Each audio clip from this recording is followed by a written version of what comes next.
and structure. I was just a bit like, how can we help this parent in feeling a little bit more supported? And so therefore parent-led workshops were born. And so social stories were the forefront, but then came discussions with parents as to what else should take place and what would you like to see happening in this space and how can we support you individually or as a group. And so parent-led workshops were made. Yeah. Is that okay? Yep. Yep. Do I need to get rid of that? You might do. All right. And so then moving on to that, we had workshop design. And Tamika, would you like to talk to that for us? In the workshop design, it was a really subtle from Kelly to myself. She's like, I've kind of got this thing going on and I need your help to organise it because you've got an understanding of social stories. I was like, right. Okay, it came together with a simple meeting between Kylie, Kelly and myself, working out things like times, dates, locations, whether we was to have childcare working with us, adjacent care, or like if it was all about the parents or to include the kids. We sort of come together with a vision that we would like to include the parents in what they had to say and what they wanted to learn more about and whether we got professionals in to help with that. Yeah, so moving with that, the parents, with the meeting, we talked about all those things, but one of the key things that the girls suggested was that the program, we would have 1 week where it was just a parent-focused program. So, and then the next week we would do something where we could bring the children in as well. So that was their shared learning. There was skill development. There was another way to support each other as parents as well, because then we've got role modeling and lots of conversations happening as well. So there was, with the design that we had, at first it felt really loose and how are we going to make this become real, but we also didn't want to make it too tight and set it too conformed or set in stone, because our whole goal was to make these workshops parent-led. And so I'll move into what tools did we use? How did we make that happen? So as like we talked about, so the whole element was about the parents. So we wanted to make sure that we stuck to our vision, because co-creation and co-design really then makes the parents feel part of it. They then got a really deep foundations in the program. They have the opportunity to voice what it is that they really need and want as a community as well. And then that's when all the beautiful learning happens. And that's when you have the group that will continue moving on. They'll come each week and they'll feel that this is their tribe, this is their community, and they feel really secure and safe. So that's where we went through from there. So what we did first in our designing, we thought about, well, how are we going to pitch this? How are we going to get this out to the community? So we thought we'd have a morning tea gathering, which was really a successful morning. So we invited the parents to attend, and then we gave them an overview of what our idea and concept was, and so they could have a vision within their head as well, because it's quite a tricky thing to think about. Well, we're going to start this program and we have no idea what we're going to do. So we had to really have interesting conversations for everyone to like, oh, wow, yes. So we thought we started off with the 5 H's and talked about, what are our gifts that we can offer as individuals? What is it from our head, hands, heart and heel, our human connections that we have as well? How can we bring those in? So we got the big post-it notes up and everyone's calling out what they're able to do. I'm really good at mindfulness, hey, and I'm really good at doing teaching child-led play. So we had all these conversations, and then we decided, then we moved on to, sorry if I'm talking too fast, then we moved on to, know, learn and teach. And what does that look like? So then we were able to then really start cementing our thinking and the concepts that we were coming up with, and how can we make these happen. So we're going to be talking about in a minute, one of our concepts was child-led play. And the girls had all taken part in the back course. And so that was something that they felt really confident about sharing with other parents on how to do child-led play. So the girls put their names up next to that. And then other parents felt confident to make suggestions, and my brother is able to do this, or I'm able to do that. So it was really a beautiful conversation and real growth. And then by the end of the session, the morning tea, which only went for an hour, we had this fantastic 7-week plan. We knew where we were going. We saw the direction. We've seen the benefits, and everyone had ownership, and everyone had that capacity to feel that they really contributed really well. So shall we move on to the next bit? How did we support our parent facilitators? So we would always gather before every session to just check in with each other, see how we're all feeling about what we're about to do and what we had done before, and discuss the final plan for the session. We also did that after the sessions, a bit of a debrief to, we did a lot of reflection-based considerations about what we'd gone through. And we also had, when we had co-hosts, which was one of the things that we discovered in our teams, that the parents did want some input from quote unquote experts or authority figures, but also sessions that were just centered on their own and guided by themselves. So we also had a chat with the co-hosts in preparation for the sessions. Yeah. So it was very, I've lost the word, but because at the Child and Family Centre, we really follow a family partnership model. So it's all about making sure that we're reflective, making sure that we're supporting each other, we've got clear communication, and that we're building these relationships. And that's the most important thing, that we're building the relationships, and the parents felt comfortable to be able to take on these facilitation roles, which is like quite daunting. Like, it's even daunting for myself talking to you guys now, because it's, you're putting yourself out there into a situation. So making sure that we support our parents across every step was really important to us, to make sure that we felt secure and safe, because we're putting them in a situation that can be quite make you feel vulnerable as well. So that was key. Emotional. Yeah. So as was mentioned, we made sure we had those conversations before the session started. How are you going? What does it look like today? But also making sure that, like for me, I step back to make sure, because it's not my gig. I'm just there as a support person. That's all I'm there for. And however that looks is what they told me is how that looked. And that's really important. So yeah, keeping on with the family partnership and making sure that we're having these growth conversations at the end as well. How did that go for you today, girls? And just having those conversations. Something about the guest speakers, and I guess the other thing that Louisa touched on is that the parents were really calling for half really solid knowledge from like presenters or guest speakers or people we were bringing in, but the other half they really wanted some self-care and some me stuff, and we really wanted to make sure that whatever information we were passing across, because we're not educators ourselves, is the right information. And so that's where our guest speakers come in, and we were really the main concept was that they were to follow our lead, even our guest speakers though. So they were always to touch base with us when they came into the space and actually ask us how we wanted this to be facilitated. And that went really well most of the time. Some people get a little bit stuck in their pattern of how they want to come and present things to parents.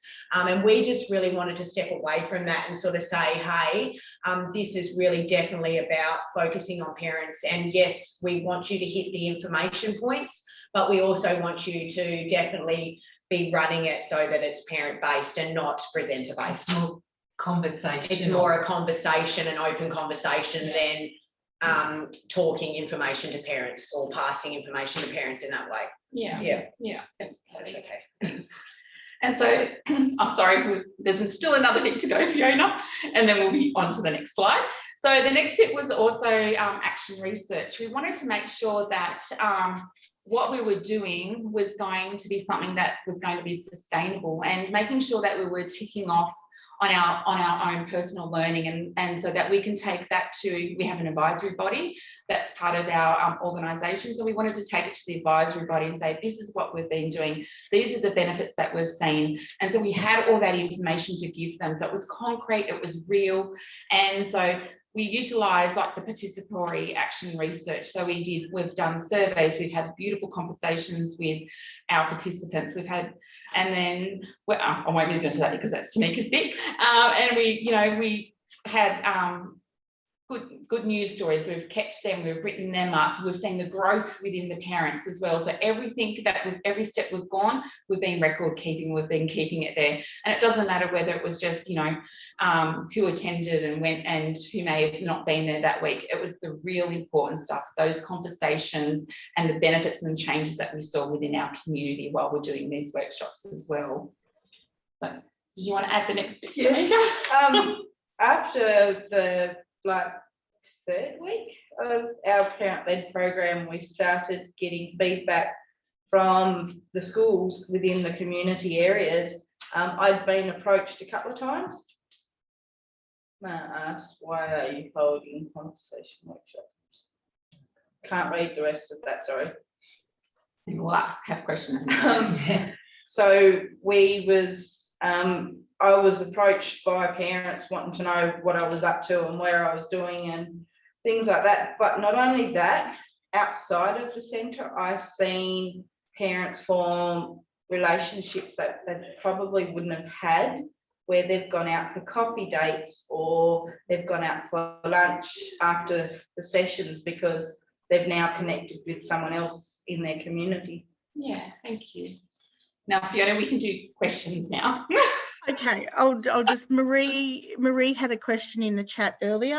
Marie, I wondered if that was answered in what the girls spoke about, which was about what kind of questions did you ask and getting insights from. And Amy, did you want to just speak to that last one you just put in the chat?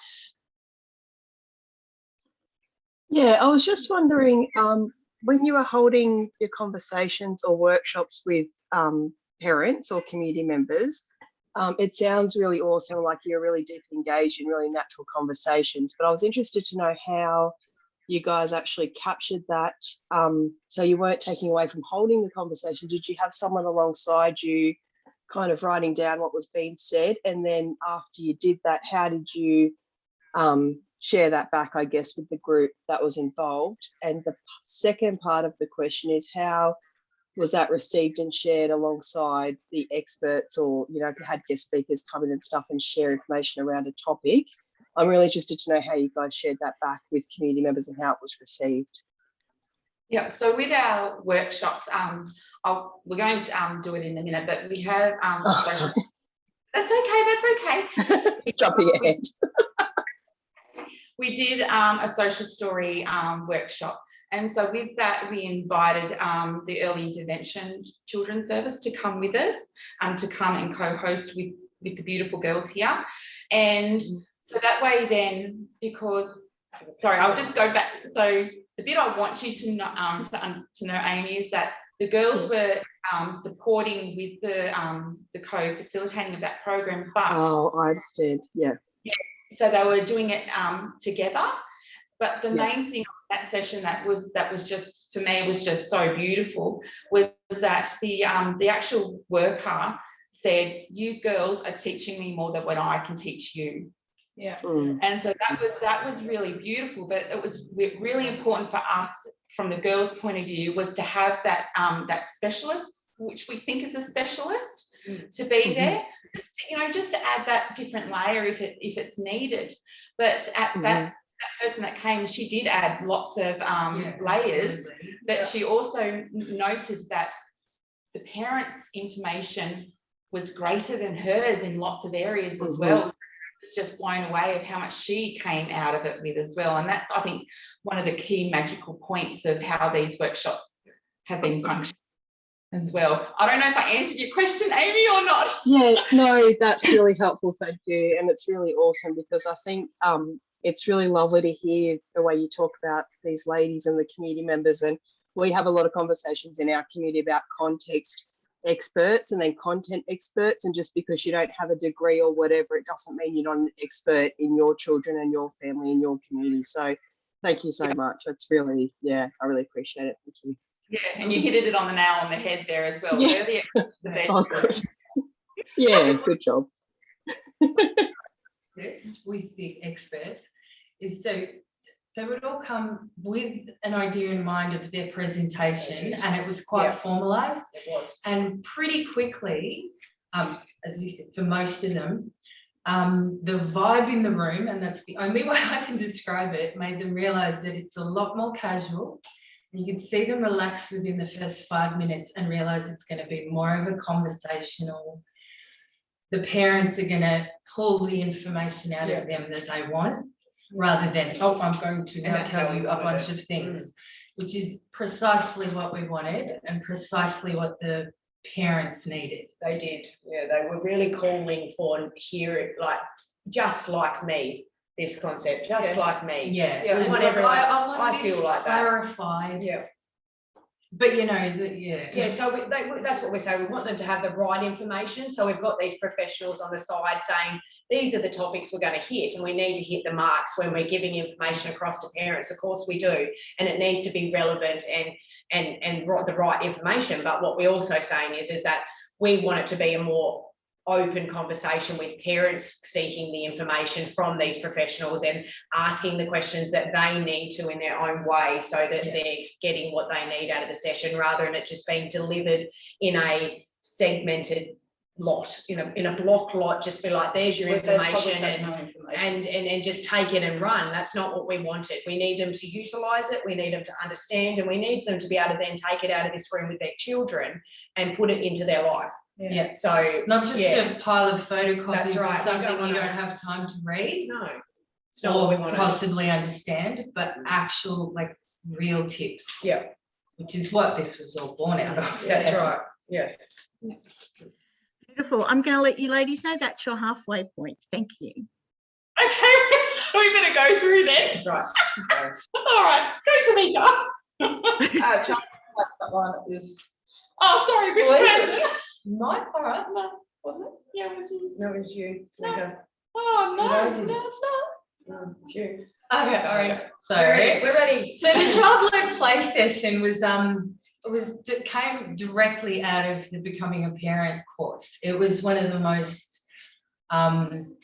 impactful weeks that we did in our group, and also Tamika and I did the facilitator training for that as well. And in that course, it was even more impactful. And we had a lot of people approaching us going like, I like the concept, I get it, I understand it, but I'm still not sure how to do it with my actual child. How do I do that? Yeah. Because we did it pretending to be children with each other, but It just so wasn't this the was same. one of the opportunities to bring, as you can see in the photos, bring the kids in and actually do it with your own child and get led through that. So yeah, and so and you can see on the screen there, these are the comments that came directly from parents that took part. They said, like, I enjoyed learning how to play with my child. And that's one of the most important things that we got out of the session, is that a lot of parents don't really know how to play with their children, or they're so unsure how to do that. Maybe because their parents didn't play with them, you know, and they're just so, you know, unsure of what to do next. How do I have that conversation? How do I join my child's play?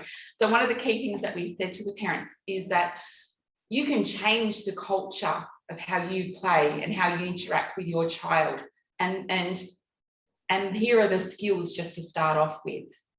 You know, so they, you know, they said taking the lead from our child, like that was something different to them, and just being there with their child, just sitting alongside them. And also the session was beneficial to their parenting. So all these things are just so fantastic, because we've changed, you know, not just their child's life, but their whole culture of their family, which is one of the most important things. And so child-led play, as Louisa said, was was one of my favourite sessions because of the change and the impact that we had on those children and those families moving forward was just wonderful. So we'll move on to the next one unless anyone has any questions. No? Okay, go to the next one, Fiona. Oh, you go. Oh.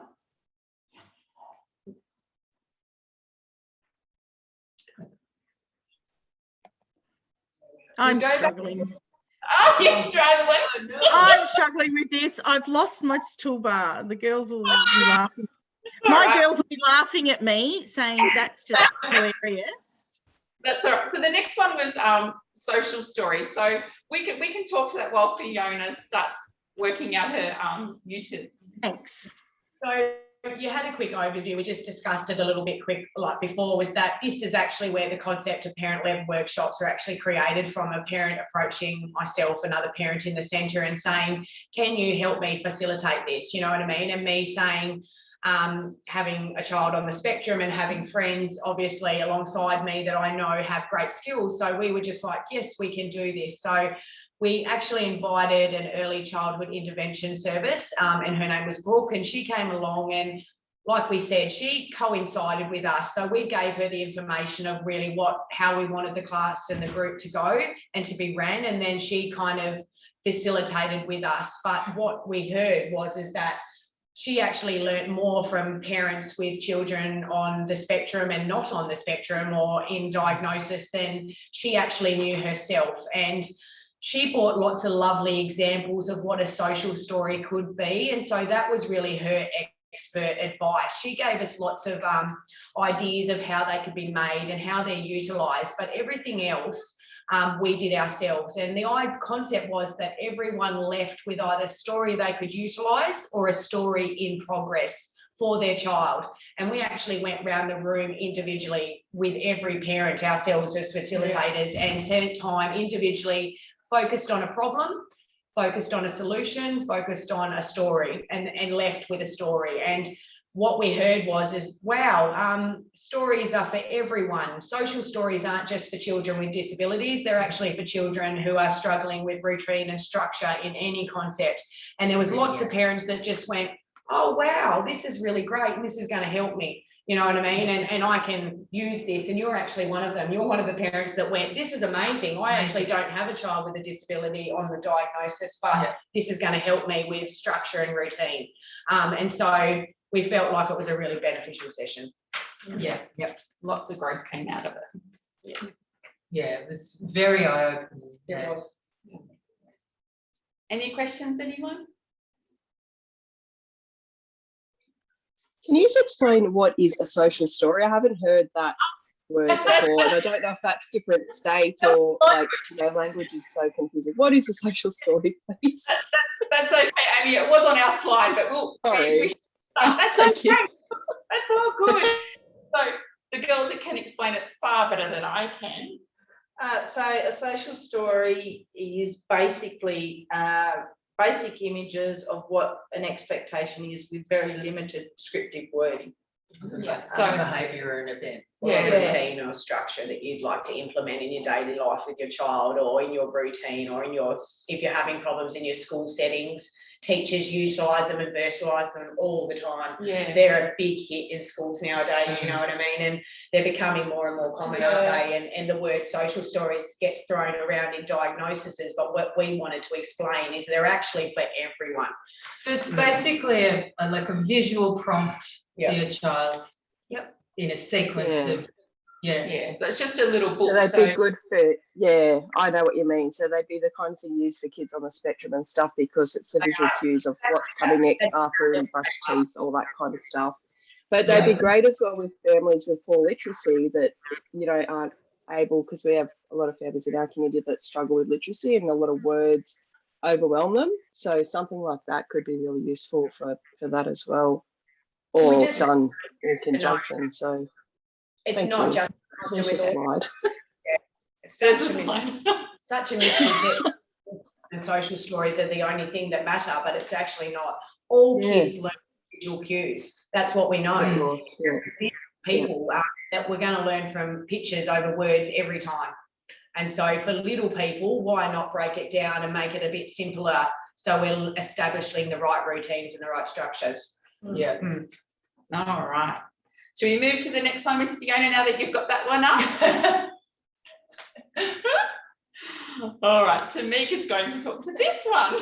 So we had a planned facilitator all organised weeks in advance, and the day before she actually cancelled on us, and we're lucky that we have within the centre a healthcare nurse that was happy to take over and present toilet training to us and how to go about it, and where we can work with our children to get them toilet trained, all of that. We also supported each other really well in this situation. It was a really emotional session for everyone involved, but the way we supported each other with the reflection afterwards was absolutely amazing. We come back the following week and knew that where our trigger points was for parents with kids that had just been diagnosed or are really struggling with some things, and we knew where we could touch base and where we couldn't without over emotionally exerting people. So that was really unreal for that. And what we realised is that when we were going through this process is like toilet training was like, wow, that's really confronting. So that was put in our list of like, next time we go back to do this again, we all know that toilet training, obviously, for all parents is a really, really heightened subject. So that'll be in our, like, our little pressure point box, you know what I mean? Where we're like, we'll put a little bit more thought into our presentation and what information. And it was a good learning curve, as we said, because we had a really lot of heightened parents, and it was a real, for us as the facilitators, being parents ourselves, how to control them emotions and how to establish connections with parents that are positive, was really kind of really amazing for us to learn that. It was something we didn't know because we're not teachers and we're not educators. So it's something we had to then learn how to do, a skill we had to learn. Yeah. And from my point of view, it was the toughest session that we had. And the girls just amazingly stepped up so beautifully. So I don't want them to underestimate what they did. It was just sensational. And that as I said, we learnt so much just from that session, which we did go in and think, toilet training, that's easy. We're not going to have any problems with that.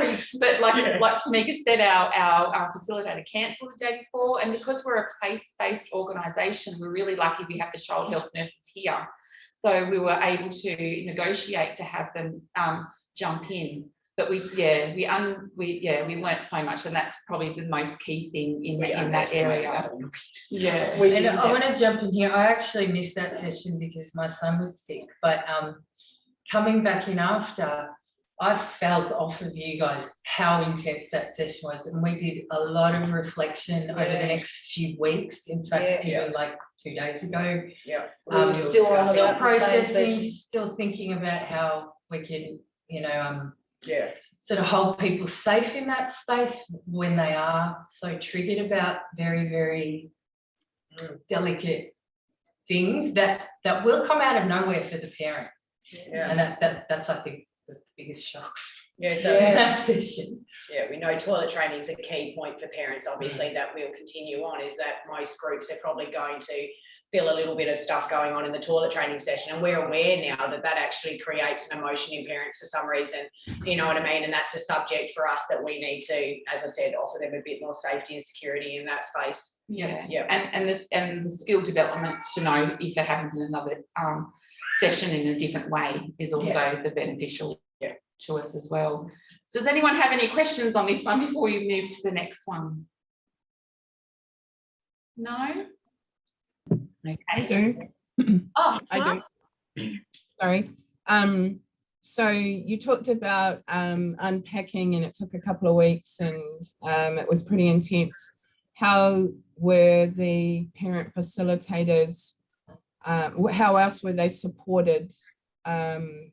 Was that enough that they were able to reflect back on it? Was that enough support, or did they need other other support? I'm just looking at this dot point at the bottom. So we've, as a group, sort of come back, like the three of us was like, was really something that really touched us because of how heightened the emotions was. And we found that if we sorted the problem between us with the reflection with Kylie afterwards and how it went, and continued to talk about it, and where if we was to run the program again, where we'd take it, where we'd have it situated in the sessions instead of one of the first sessions, we'd have it one of the last, where the groups built a stronger relationship. So there's the trust is already there, which we found would work better for parents with heightened emotions. So yeah, we feel that we was really supported in what was done. Yeah, and then we also I've lost the thought I was going to say then, but so the girls, we had lots of conversations about it, and then we looked at different ways that we could do it. And if we're in a session and we have emotions heightened like that again, how can we support each other as facilitators, and how can we support our parent that's in that group? Should we, you know, one of us go up and say, you know, would you like to have a moment? Should we go out and have a quick drink, or, you know, should we go and have a quick walk, or should we just sit here for a few minutes, and when we're settled and happy, come back? So there was lots of conversations about that as well, to make sure that we're supporting each other, but also so we're supporting our families and our parents that are in here with us as well. And also making sure that as parents, that what we're passing along is appropriate and in the right light, you know, and that's what we're saying. That's the difference between us being educators and being parents. And we've already broken down a lot of them walls, you know, with the other parents, because we are parents, and it is that just like me thing, you know what I mean? So we've already gotten past a lot of the problems that facilitators have sometimes running courses. But what we did, what I know about toilet training is that I walked away personally and was like, we didn't hit the mark. We didn't hit the mark with the information. We didn't hit the mark on how it was presented across, and we had it in the wrong, like we said, time spot. So it shouldn't have been the third week, it should be later. But when the guest speaker cancelling and having someone here to present for us, we just knew we needed a bit more organisation around it. And I walked away feeling like we hadn't supported our parents in the right information, and that's all I wanted to walk away making sure that I was doing, was that I did say, like, to Kylie, how next time can I not walk away feeling like I've just handed them a piece of paper really and gone, you know, this is toilet training, because that's not what it was about. You could get that off Raising Parents. We don't want to push them to Raising Parents side. We want to engage with them, and we want them to engage with us, because that's how problems are really shared and halved and solved. Yeah, not alone, you know. Yeah, it's not. Yeah, we want them to feel comfortable to share that with us in this space, so we can help them. Yeah. Thank you. Yeah. Next one, Miss Fiona, because we're running out of time. Oh, mine. Okay, so this was one of my favourite sessions, the massage self-care one, and it was run by a local gentleman called Braden, who happened to be, we connected through Tamika. Braden is Tamika's brother. He came in, which was a wonderful way to source this human connection in our community to come in and help us. He came in and talked about stretching and exercise and how they're different, and just little tips on how to do little moments of self-care, because as parents, you know, you don't often find half an hour to be able to go out and hit the gym or whatever. So he showed us how to do something we could do in 1 minute, or while we're doing something else, you know, while you're talking about this here, do a little bit of a stretch there. And another incredible little tidbit that he passed on that I'm just churning in my head since he said it is to piggyback your bad behaviors, so your bad habits, to piggyback good behaviors on them. So every time you do your bad habit, follow it up with a good habit, and how very, very quickly that bad habit will just disappear. And that's how he suggested we get a little bit of exercise into our day. And he was pretty firm with us. When there was a little bit of pushback, he was like, oh no, we're too busy, we can't do this. He just sort of went, That is not true, ladies. You can all find time to look after yourselves. This was a lovely piece of messaging and exactly what we were kind of looking for. Yeah. It was lovely to have that community connection come in, and especially with being Tanika's brother. So, but he came into the room, like Kelly mentioned before, you know, they come into the room and it can be quite daunting for them as well. But he came into the room and just connected so beautifully with all the parents who he didn't know any of them besides his sister. So it was just lovely to see that connection so quickly as well, because the topic he was talking about, like, you know, piggybacking, you know, onto making good habits, you know, can be quite like, oh, okay. Yeah. but yeah, it was really lovely. The way he presented it was just, really just gentle but firm. Yeah. If that makes sense. Yeah. And the parents really loved engaging with him. He was really great. Everybody got to say an ailment, which I really felt like engaged the group. And that's something we know, is that every time we enter into a session, we have to engage our parents to be in the room with us. And he was really, really good at that, wasn't he? He was really like, everyone pick one thing that's hurting, and then I'll give you a stretch for that one thing. So everyone, and that's the basis. We don't want people to be leaving the room and not utilising what they're learning, because they're going to these courses and they're not able to do it once they walk out that door. We want them to be in the moment and then walk out and say, oh, I remember my stretch and I'm doing that while I'm at the sink now. You know, I'm doing that while I'm doing my washing, you know, and that's really what the parents felt like. They walked away going, I can do that at home. I can do that now. Yeah. I know how to do that. Yeah. Yeah. Should we move to the next slide, Fiona, and then have questions if we've got time? Yeah. Yeah. Thank you. All right. So which one do you like to talk about this one? I wasn't there for this one. Yeah. The drumming. Okay, so the drum circle was a really amazing way to end the whole course, because it was completely focused on just the people in the course and making a connection and with each other through the actual rhythms we were making. We were only taught a few kind of, because it's only an hour-long session, we were taught only a few. Three. I think we've taught 3 beats. different beats. Yeah. And we were taught how to do a call and repeat. And as the session kept going, we actually had a few of the mums go, hang on, wait a minute. What is this feeling I'm feeling in my body? And they realised it was endorphins. Yeah. It's like they'd forgotten how to feel good, and the drum circle actually brought it out. There's multiple mums who stopped and went, oh my God, I'm feeling like, what is this good. emotion? Like just looking at their hands and themselves and going, oh my God. Like, yeah, it was amazing. Yeah. And that connection, Should we have a look at the video? yes, please do. So just have a look at the video. That might be I'm just gonna start to wrap you up, because we need some time for questions, and Michelle's going to try and play the video. I'm not sure if she's got it to work. 2 seconds.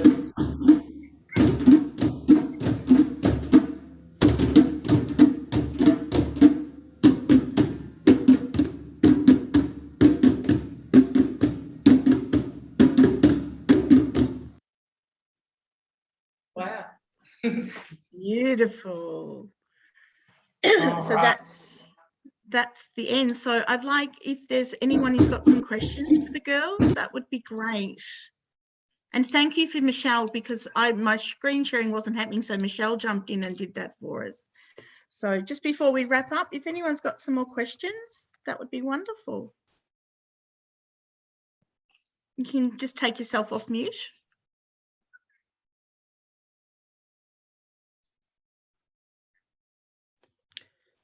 Hearing that drumming, Fiona, reminds me of drum beat and the importance of, you know, drumming and how it can be used in so many ways, in, you know, therapeutic community settings and things like that. I think, you know, if you don't know about drum beat, Google them, and they run, well, when we can in Australia, when we're not locked down, they do run drum beat courses that both myself and Dee do facilitate along the East Coast.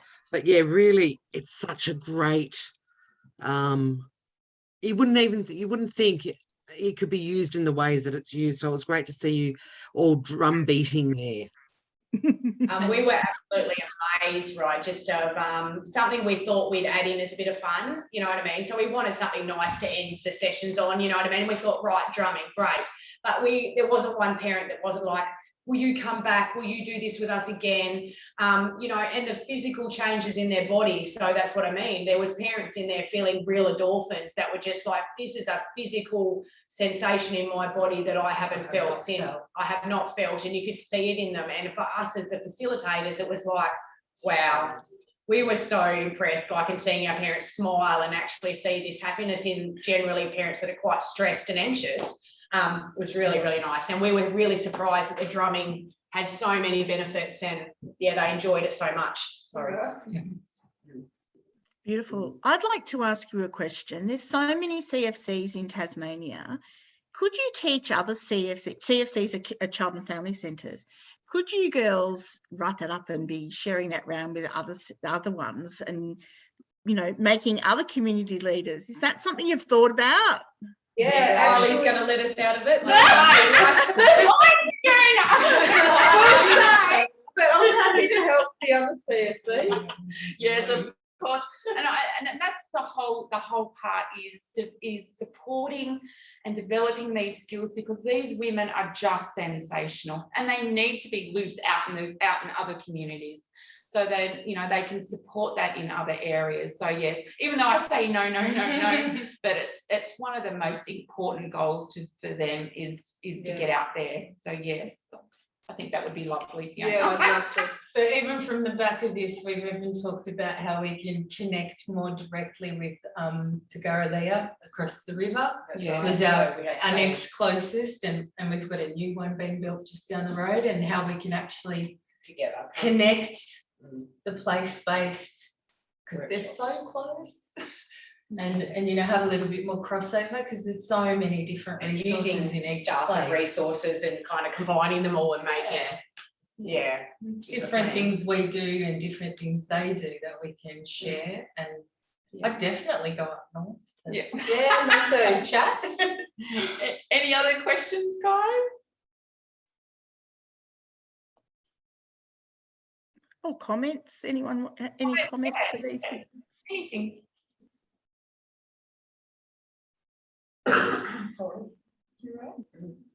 Lovely. Well, if no one's got anything else, I just want to say thank you so much, because the passion and energy that came through with was absolutely magnificent. And it just reminds me that place-based and the people in those places is what is needed. So to me, that's like you've just encapsulated that whole thing about passion and place and keeping people together, and the leadership is in the community. It's just about, you know, building that capacity.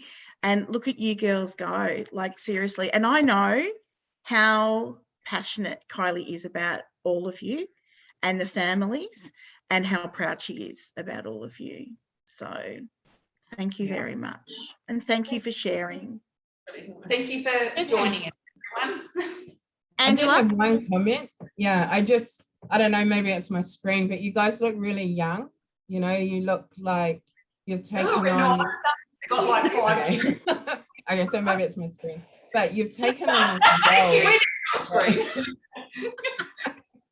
But I just wanted to say good on you for leading in your community, and that we have a think tank, and predominantly the younger parents, and they're now identifying that they want to lead parent groups as opposed to going to them, because some of them aren't culturally safe, and like you said, you can direct them to a website, but you want that relationship. So they're starting to find that. So I'm gonna start following you guys wherever you keep popping up, and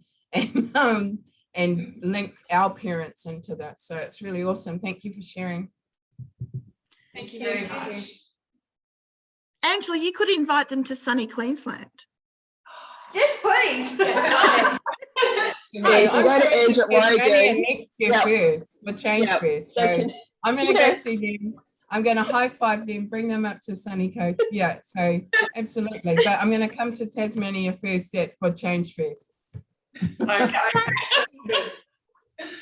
Maybe we'll see the girls at Change Fest. So thank you. I'm going to just stop recording. So there we go.